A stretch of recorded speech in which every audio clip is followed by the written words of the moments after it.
अमरावतीत शिवसेना उद्धव बाळासाहेब ठाकरे पक्षाच्या उपनेत्या सुषमा अंधारे यांनी महिला आयोगाच्या अध्यक्षा रुपाली चाकणकर यांच्या पब बार व्यवसायावरून टीका केली आहे। रोजगार करण्याचा प्रत्येकाला अधिकार आहे, मात्र महिला सक्षमीकरणासाठी असलेल्या आयोगाच्या अध्यक्षांचं नाव बारच्या मालकीण म्हणून चर्चेत येणं हा नैतिकतेचा प्रश्न असल्याचं अंधारे यांनी म्हटलंय। महिला आयोगाच्या पदावर असताना अशा प्रकारच्या व्यवसायामुळे गंभीर प्रश्न निर्माण होत असल्याची टीका त्यांनी केली आहे। अमरावतीतील रुग्णालय निधीच्या मुद्द्यावरही अंधारे यांनी सरकारवर निशाणा साधलाय। रुग्णालयासाठी निधी उपलब्ध नसल्याचं सांगितलं जात असताना हनुमानगढीसाठी 121 कोटी रुपये कसे उपलब्ध झाले असा सवाल त्यांनी उपस्थित केलाय। तसंच रुग्णालयातील घटनेत बाळांना वाचवणाऱ्या परिचारिकांना कायमस्वरूपी सरकारी सेवेत घेऊन पुरस्कार आणि शौर्य पदक देण्याची मागणी त्यांनी केली आहे। दरम्यान औषध निरीक्षक भरती प्रक्रियेतील पेपर फुटी प्रकरणी परीक्षा रद्द करण्याच्या निर्णयाचं अंधारे यांनी स्वागत केलं। मात्र पेपर फुटला कसा आणि त्यामागे कोण आहेत याचा तपास करून दोषींना कधी अटक करणार असा सवाल करत संबंधित उमेदवारांच्या वयोमर्यादेबाबत सरकारने भूमिका स्पष्ट करावी अशी मागणी त्यांनी केली आहे। ज्याच्यामध्ये की ऑपरेशन थिएटरमधला AC बंद आहे, सौर पॅनल बंद आहे, CCTV बंद आहे, सोलार बंद आहे, त्याच्यानंतर इंटरनेट केबल बंद आहे, अशा अनेक गोष्टी त्या प्रत्येकाचं सप्रमाण पत्रासकट आज आमची आता इथे बैजवार चर्चा झाली। काटकरांना त्यांची चूक कळलेली आहे आणि काटकरांनी दिलगिरी व्यक्त केली।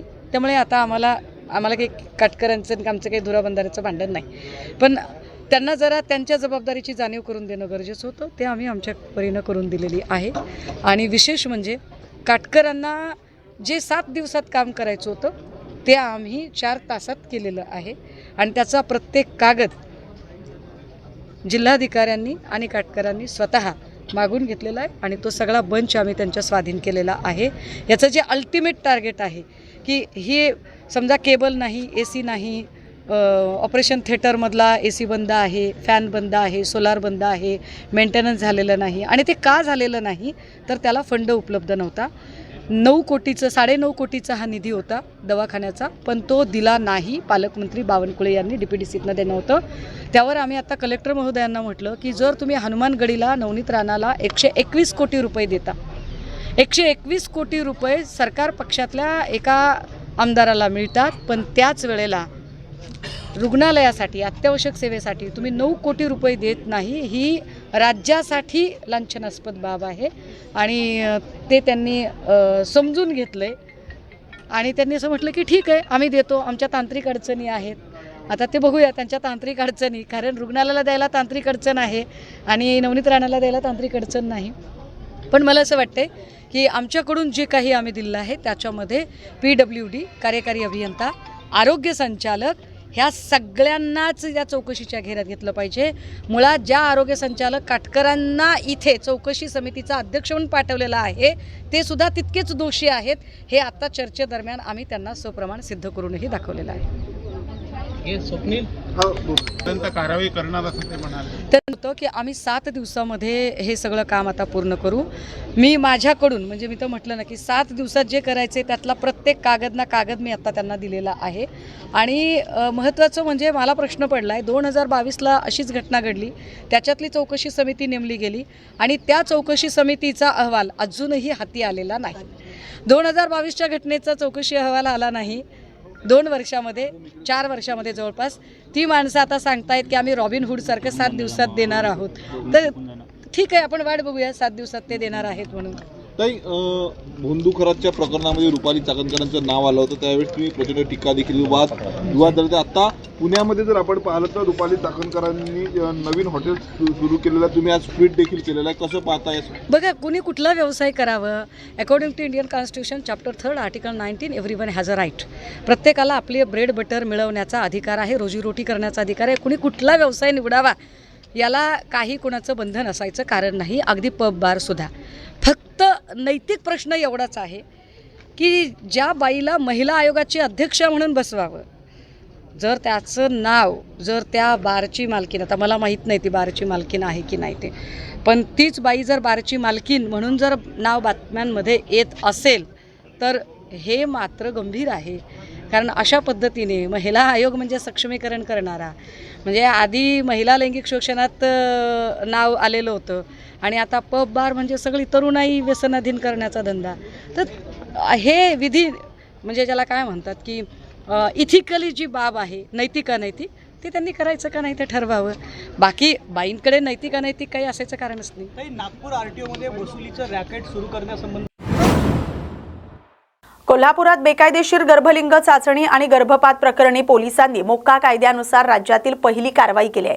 करवीर तालुक्यातील परिते इथं उघडकीस आलेल्या या रॅकेट प्रकरणी टोळीचा म्होरक्या स्वप्नील पाटीलसह 11 आरोपींवर मोक्का अंतर्गत कारवाई करण्यात आली. विशेष पोलीस महानिरीक्षक रंजन कुमार शर्मा यांनी या कारवाईला मंजुरी दिली. करवीर पोलीस, स्थानिक गुन्हे अन्वेषण शाखा आणि वैद्यकीय अधिकाऱ्यांनी संयुक्त कारवाई करत या रॅकेटचा पर्दाफाश केलाय. तपासात गेल्या 10 वर्षात गर्भलिंग निदान, बेकायदेशीर गर्भपात आणि बोगस डॉक्टरांशी संबंधित 11 गुन्हे या टोळीनं केल्याचं समोर आलंय. आरोपींकडे आवश्यक वैद्यकीय पात्रता नसतानाही हे प्रकार सुरू असल्याचं तपासात निष्पन्न झालंय. या प्रकरणाचा पुढील तपास करवीर पोलिसांकडून सुरू आहे. कारवाईबाबत पोलीस अधीक्षक निलोप्तल यांनी माहिती दिली. स्टेशनचे प्रभारी अधिकारी आणि एसडीपीओ करवीर यांच्या मार्गदर्शनाखाली पुढील कारवाई करून याच गुन्ह्यामध्ये 11 आरोपीला अटक करण्यात आलं होतं. माननीय मुख्यमंत्री यांनी जे अधिवेशनमध्ये सूचना देण्यात आल्या होत्या आणि माननीय पालकमंत्री आणि स्वास्थ्य मंत्री यांनी जे सूचना देण्यात आले होते त्या अनुषंगाने कडक कायदेशीर धोरण राबवून हे 11 आरोपीचे रेकॉर्ड जेव्हा आम्ही बघितले तर फक्त 6 महिन्यामध्ये गर्भलिंग निदानचे जवळपास 11 गुन्हे कोल्हापूर शहरामध्ये दाखल आहे. त्यांचे प्रमाण वाढता दिसत होते कोल्हापूर पोलीसला आणि त्यांचे रेकॉर्ड जेव्हा आम्ही बघितले तर त्यामध्ये असे दिसून आले की ते संघटित टोलीसारखे ते बरेचसे गुन्हे त्यांच्यावर एकच आरोपीवर 7-7, 8-8 गुन्हे दाखल आहे आणि ते महाराष्ट्र संघटित गुन्हेगार कायदा अंतर्गत ते बसत होते. म्हणून लगेच त्या सर्वांचे रेकॉर्डची छाननी करून मोक्का अंतर्गत प्रस्ताव माननीय विशेष पोलीस महानिरीक्षक कोल्हापूर परिक्षेत्र यांना सादर करण्यात केला होता आणि काल यांच्यावर मोक्का लावण्याची जी प्रारंभिक परवानगी आहे ते पूर्ण टोलीवर माननीय विशेष पोलीस महानिरीक्षक सरांनी दिला आहे. आणि या म्हणण्यामध्ये हरकत नाही की पूर्ण महाराष्ट्रात गर्भलिंग निदान प्रकरणामध्ये पहिल्यांदा असे झालं आहे की असे संघटित गुन्हेगार टोलीवर मोक्का अंतर्गत कारवाई करण्यात आली आणि पुढे पण कोल्हापूर पोलीसचे या पूर्ण रॅकेटवर किंवा यासारखे कोणी गुन्हा केले तर कडक कायदेशीर कारवाई करण्याची धोरण राहणार. ही एक प्रारंभिक कारवाई मंजुरी आहे. प्रक्रिया काही असणार त्याच्यासाठी काय कागदपत्र पुरावे कोर्टामध्ये सुद्धा हे स्टँड होणं गरजेचं असतं. त्या अनुषंगाने सर्व सल्ला घेऊन आणि सर्व कागदपत्राची छाननी करून मोक्काची प्रारंभिक परवानगी माननीय विशेष पोलीस महानिरीक्षक सरांनी दिला आहे.